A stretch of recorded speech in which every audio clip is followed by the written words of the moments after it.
So the first thing up is maximizing your video settings. So before we get into moving the camera, setting up lighting, how to get audio, we're gonna get into how to properly use your settings. So this is for people who aren't very familiar with the basic functions of the controls that you can use for the manual settings on your camera. If you are someone who's very comfortable with shooting and you wanna get directly into the techniques, you can skip this part of the chapter and get directly into those techniques. If you want a refresher or you want to get a little bit more clarity on how to use the manual settings on your camera, this is a perfect place for you to start. So let's get into it. So if you want to do these settings along with me, I'm going to run through these settings on my phone and my camera, so you'll be able to pull out your camera if you'd like. But before I run through those settings individually, I'm gonna go over an overview of what we're gonna talk about more in detail first. So your phone or your camera uses these main attributes and variables basically to create an overall image. The first term that we're gonna talk about is exposure, which is the overall brightness of your image. And the exposure is controlled by a few fundamental characteristics and controls on your camera. The first is the ISO. This boosts the overall sensitivity on the sensor to the light coming into the camera.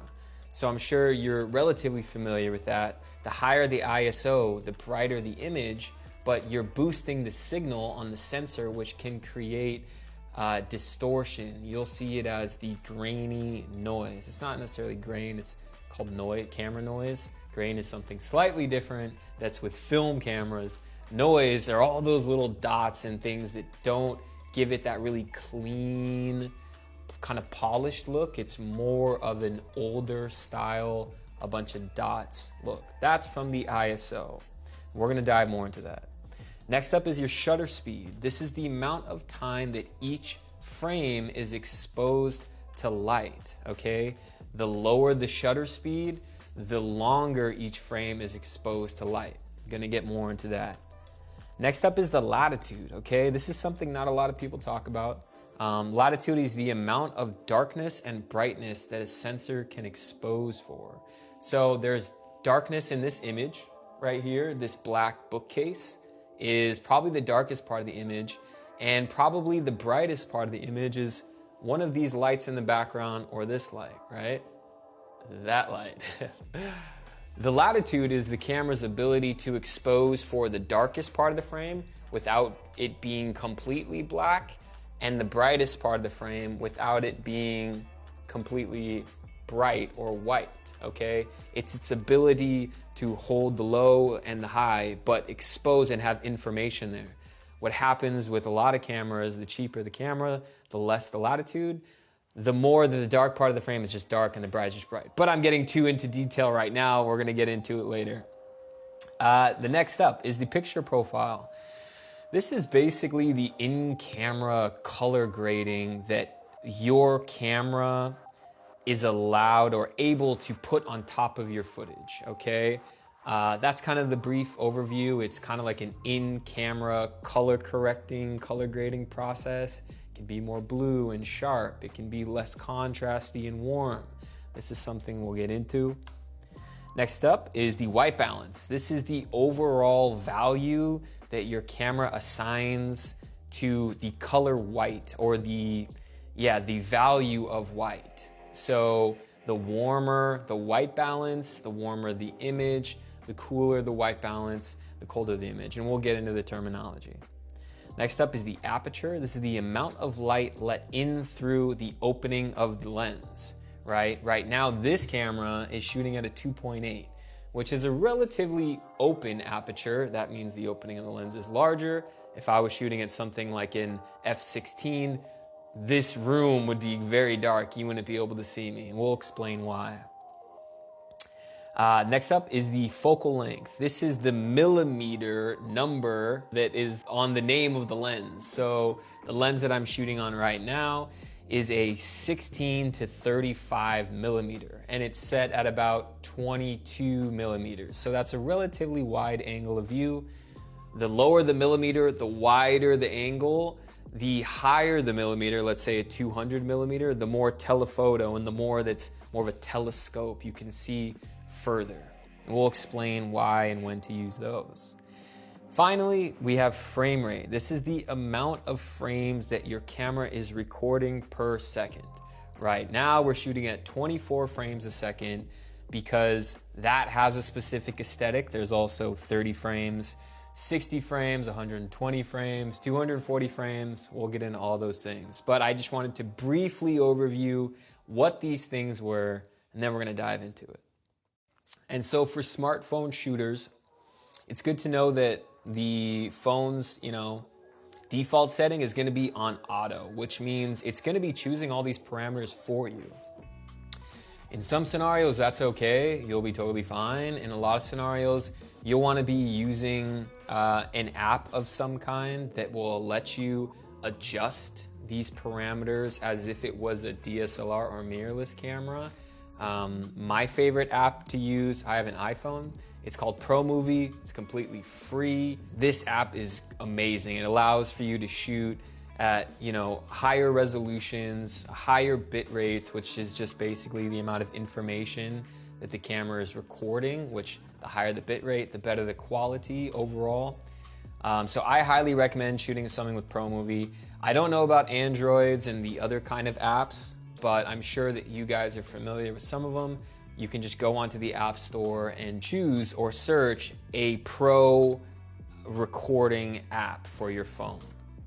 Okay, if you have any favorites and you want to share it in the Q&A section with some of your students, that would be much appreciated. Go ahead and hop into the Q&A section, and if you already have a video recording app that you use for your phone, please share it. And finally, I'm going to be demonstrating the settings, doing a screen capture on my phone, which is linked to my camera. So it's going to be the same type of settings that you're going to have on your camera or phone. It's just probably going to look a little bit different, but regardless if it's a DSLR or mirrorless or phone, you'll have to look for the settings in wherever matches for the device that you're using. But that is it for our overview. In the next lecture, we're going to drop into ISO, shutter speed, and exposure. So I'll see you guys in the next lecture. All right, you guys excited? You ready? Ready to go? Ready to do this? Okay. Oh, there's a fly. Sorry about that. Okay, so first off, let's start with a question, okay? Which of these images do you prefer? Image number 1 or image number 2? Now, I can't hear you, but I would assume that you would choose image number 1. Do you know why that is? Yes, exactly, because the exposure, right? The viewer's eye, and we'll try not to get too theoretical here because this is not that type of course. I have other courses on that, but I do really get excited about this kind of part. The viewer's eye is always going to be drawn to the most well-exposed part of the frame, right? You're looking at me right now because the exposure on my face is at an level that is pleasing or proper to what the eye wants to look at. If you try looking directly at the sun, it's like, it hurts and your eyes want to look away.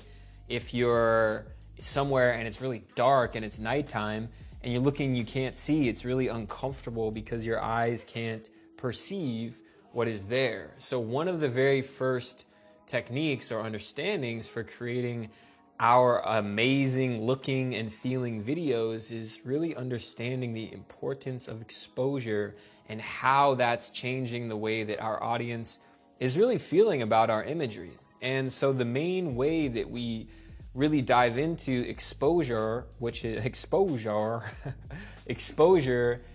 aka the overall brightness value of our image, is through ISO, shutter speed, and aperture. Now, we always want to start with having a well-exposed frame because this creates a pleasing image. Before we get into framing and before we get into composition and before we get into choosing our location and what we want to look like and all these things, we have to really nail our exposure first, right? Like I mentioned, the viewer's eye is going to gravitate towards that well-exposed part of the frame. If the opposite occurs and you're image is not properly exposed, let's say that I'm too bright in this image and that the background is well exposed, right? Let's see. So now we have a completely different looking image, right? All I did was change the level of exposure in the background, and now it's throwing off the entire balance of the image. So really keeping this in mind, that we want to nail the exposure in our camera using these values that we're going to talk about, but also keeping in mind, and what not most people talk about, is really getting and choosing our environment that's going to have a proper exposure, right? Because it's going to make a really big difference for image. So let's turn off this light so we can get back. So the first thing that we're talking about with boosting or changing our exposure is our ISO, and that's changing the sensitivity of our light to our camera.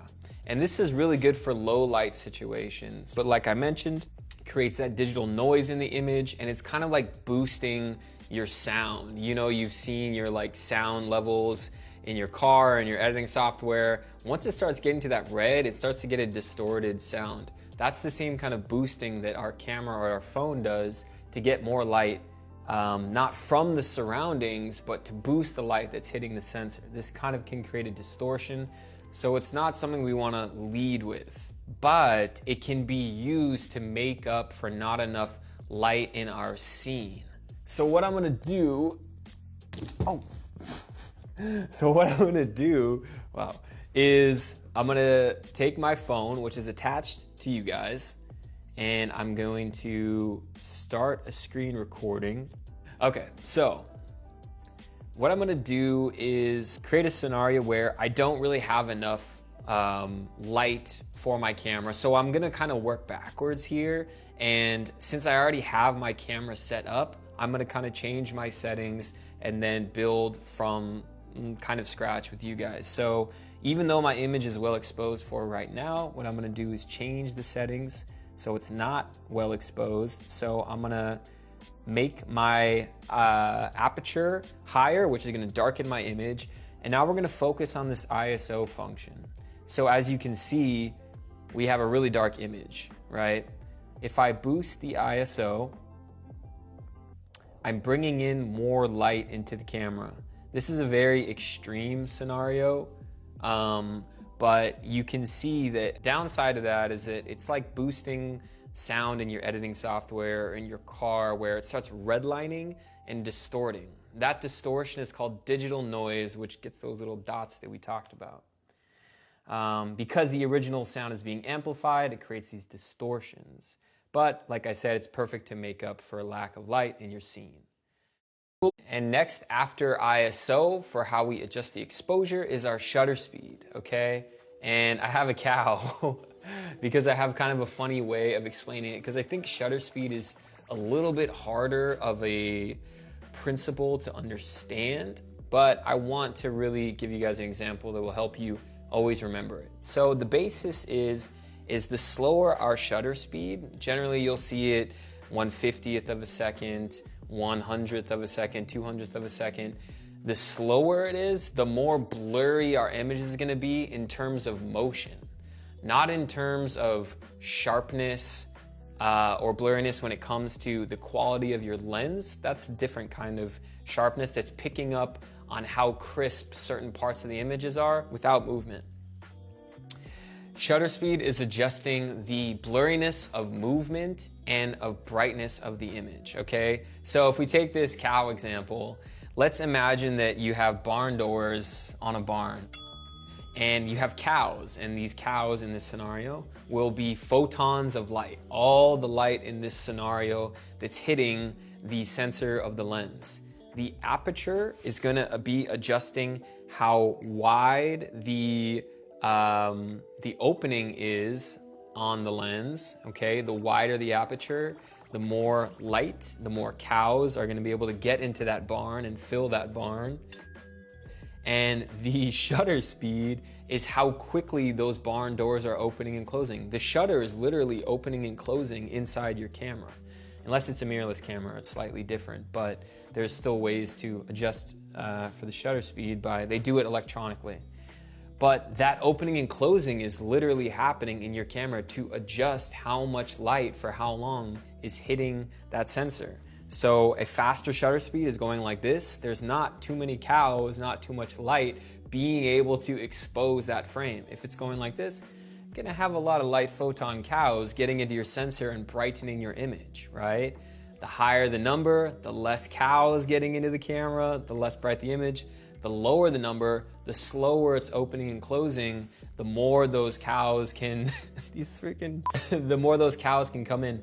But the more blurry movement is gonna be in your image. And I'll demonstrate this with my camera so you guys can see. But a good rule of thumb is if you're doing something that's action oriented, 1/100th of a second and above is gonna give you crisp movement with motion. 100th and below is gonna give you a much more softer look with motion blur. Now, you want your shutter speed to really double your frame rate. All feature films use this kind of golden rule to mimic the natural motion blur that our eyes have.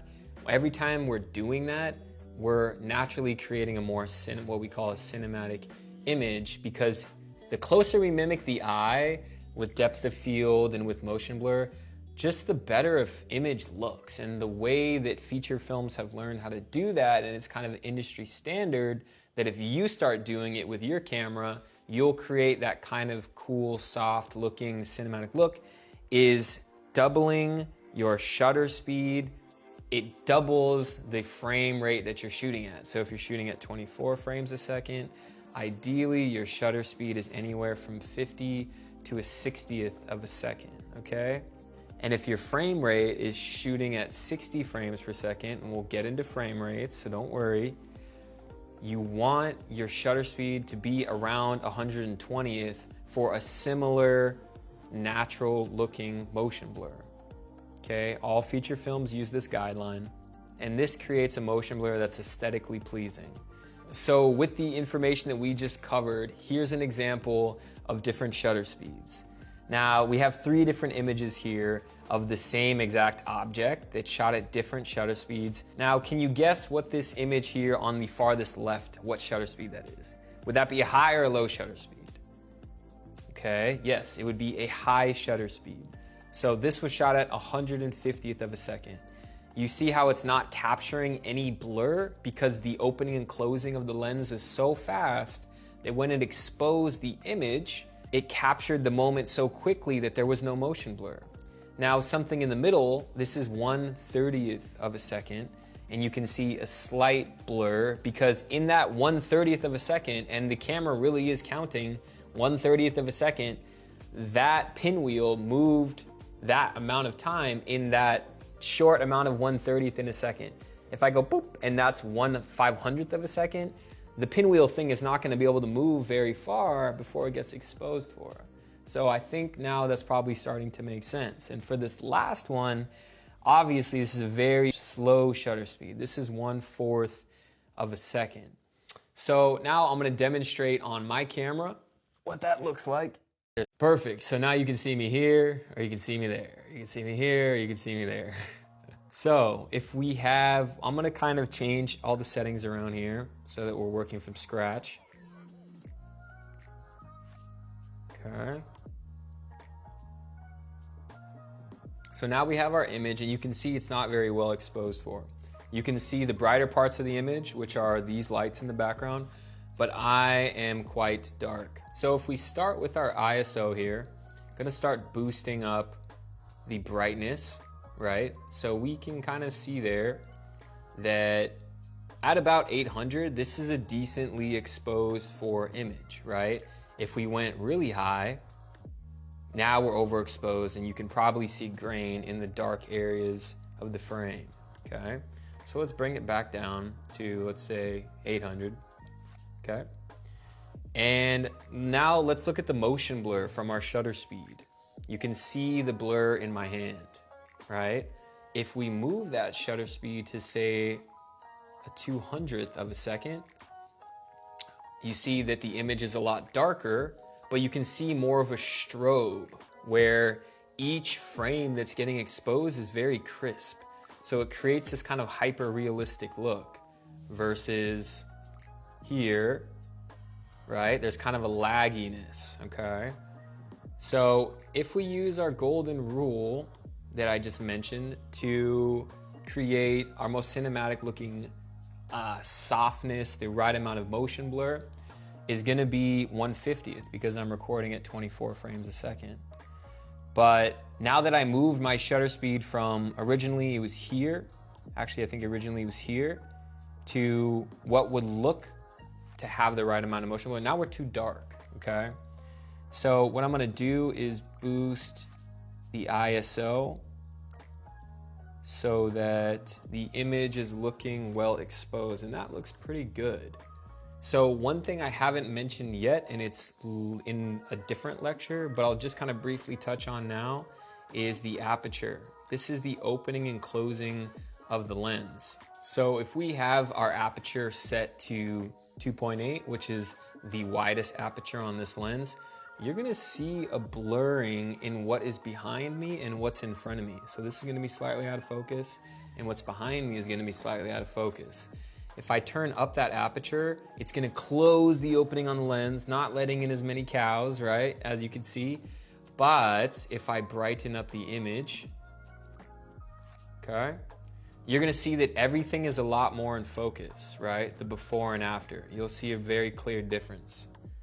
So personally, I like to shoot at a wider aperture because it creates more of that depth of field, which means what's in focus is very sharp, what's just before or what's just behind what's in focus falls out of focus. Let me get the exposure right, okay? But we're gonna get more into aperture. That should give you an overall good understanding of those main functions for your camera to really set up, you know, the kind of scene that you want. Ideally, you're setting your shutter speed to 1/50th of a second if you're shooting at 24 frames per second. The apps on your phone will let you change those manual settings of the frame rate that you're shooting.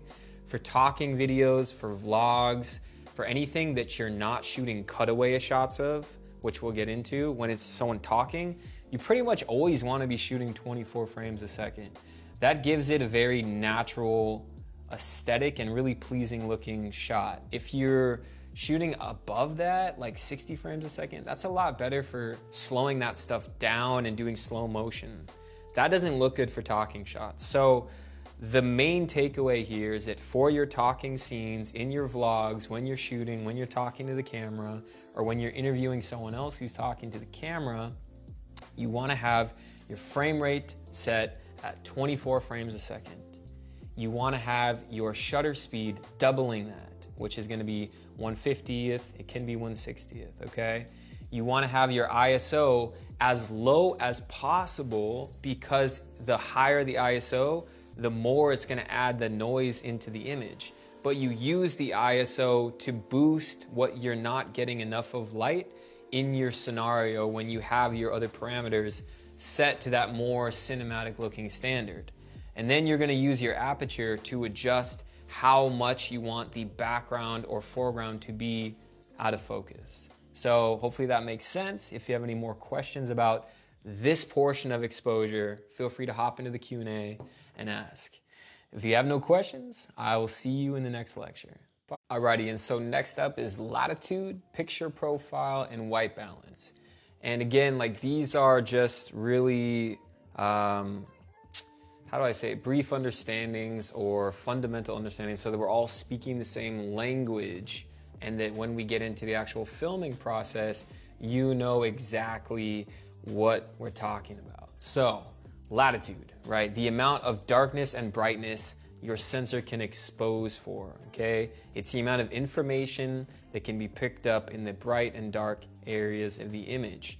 The cheaper cameras have a lower latitude, while more expensive cameras have a higher amount of latitude. This is important to know, and the reason I bring it up is because you want to know how much you can push your camera in different scenarios, whether you're standing by a window to get lighting in on your face, or you're outdoors and it's bright in the background. you want to have a general idea of how to use your tool, which is your phone or your camera, so that when you're creating and wielding that tool, you know its exact capabilities. You know that if you push it too much in this really bright scenario, that image that you're going to be stuck with is not going to look very good. So getting an idea of what latitude is and how it works is really important. So let me ask, which one of these images has a better latitude? Camera number 1 or camera number 2? Now don't pay attention to the coloring or the tone or the white balance or anything like that. What we're looking for is, let's look at the dark area where like the wooden poles are going from the dock into the water. You see on the left image where you can't really see a whole lot, and then on the right image you can see the difference in the shadows, the wooden pole, the boats that are underneath, those images of the frame. And in the bright images of the frame, if we look at the boat that's very bright, on the image on the left it's blown out, but on the image on the right we can really see the definition and the information that's still being picked up. You can see it along the water as well. So the answer to the question is that yes, the camera on the right has a better latitude. Okay, coloring aside, that's not what we're paying attention to here, but it's just the amount of information that you can be exposed for, your background behind you can be exposed for. It's really a big part of what you're paying for when you do buy a camera. Is the amount of latitude, the amount of strength that the sensor has to expose for these two contrasted parts of the image. So I mentioned it because it's an important understanding to have and really get a feel for how much you can push your camera in dark and bright scenarios. So next up is our white balance. This is giving a specific coloring to our image, and it's giving a different value to the quality of white. So the different kind of presets that all cameras have: tungsten, fluorescent, natural lighting. All of these have a different color temperature or Kelvin rating. Okay, the goal is to set your picture profile, or excuse me, your white balance to a proper setting for your environment. This makes the colors more true to the surrounding rather than blue or too yellow or warm. You want to have the most neutral image as possible while you're shooting so that you can change it and warm it up or make it more blue in post-production. But a good example of what this looks like is, this is the same image with different white balance settings, okay? So we have a much more tungsten on the left, which creates a blue image. In the wrong setting, it's gonna give a wrong looking image. In this kind of daylight or kind of cloudy scenario, that preset makes the truest colors possible because that's the actual environment that we're shooting in. So for this kind of situation right now, we're shooting manual white balance, which is a good extra step that you guys can do to ensure that your camera is not automatically choosing the color value to be used in a scenario. Sometimes the audio can get a little bit tricked by the coloring because we have, you know, these kind of tan lights, this tan light right here, a little bit of blue light coming in from the window back there, and then this relatively tan light. So I'm shooting a custom white balance setting with 3000th, with the Kelvin or the color temperature set to 3000, and I'll show you what that looks like. Let me pull this here. All right. So here's what it looks like on auto. You can see it's a little bit more tan. Here's what it looks like on the daylight setting. You can see it's getting really warm because it's thinking that I'm shooting in an outdoor scenario. Here's what it looks like with the shade preset. And here's what it looks like with the cloudy preset. So you can see that the coloring is way off. But I set it to 3000 on manual because that is the best looking color temperature for this scenario. So hopefully that gives you an idea of how to use white balance effectively and how it's really changing the overall aesthetic of your image in your camera so that in post-production, you're not trying to battle the terrible looking coloring that happened while you were shooting. I'm sure this has happened to some of you. Can say it's honestly happened to me a lot. And that sums it up for this lecture. In the next lecture, we're going to be talking about aperture, focal length, and frame rate. So if you have any questions, throw them in the Q&A section. If not, I'll see you guys in the next lecture. Next up is the picture profile. This is the in-camera stylizing that's put on top of your footage, okay? It's your camera adjusting the overall sharpness, contrast, saturation, and white balance. The sharpness is how much post-processing, I don't know any other word besides sharpness used, but kind of the clarity that your camera can add to how sharp parts of the image feel. The contrast is the amount of difference between the darkest and the brightest part of the frame. The more contrasty, the more punchy, and the more dark the darks are, the more bright the brights are. The saturation is how much the tones and the colors, how vibrant they are in your image. And then the white balance we'll get into. This is good to keep in mind that this is baked into your footage permanently. So if we are using a picture profile on our camera and it's very contrasty and it's very saturated, we're gonna have to combat that or fight that in post-production if we wanna change the look of the image. So I highly recommend using a flat picture profile for the footage that you're shooting. I haven't seen an app that you can do this with for the phone, so if you do have an idea of an app that does that for smartphones, please share it. But I do use it all the time when I shoot. I pretty much shoot with the same picture profile anytime I'm shooting with my DSLR. Actually, yeah, let me grab this camera real quick and show you guys. So if we see our image here and we go to our picture profile style, we'll be able to see different picture profiles that have different aesthetics. It's a different adjusting on the white balance, the contrast, the saturation, etc. Depending on what kind of camera you're using, you can go to the owner of your camera's website. In this case, it's Canon. And you can Google their flat picture profile. For Canon, it's called C-Log. For Sony, I believe it's called S-Log. It has a different name. Every company has their own picture profile that you can download that will give you a flat, less affected image going directly into your camera. If you don't have that for your camera that you're using, don't worry. I generally shoot with my own profile that I've created that's really easy. It's just a neutral profile. So if you go into the custom setting that you can be able to do for the camera that you're using, the custom, you can always add a custom picture profile. So for mine, it's neutral. I just go in and I turn down the sharpness, okay? I turn down the contrast, okay? Turn down the saturation.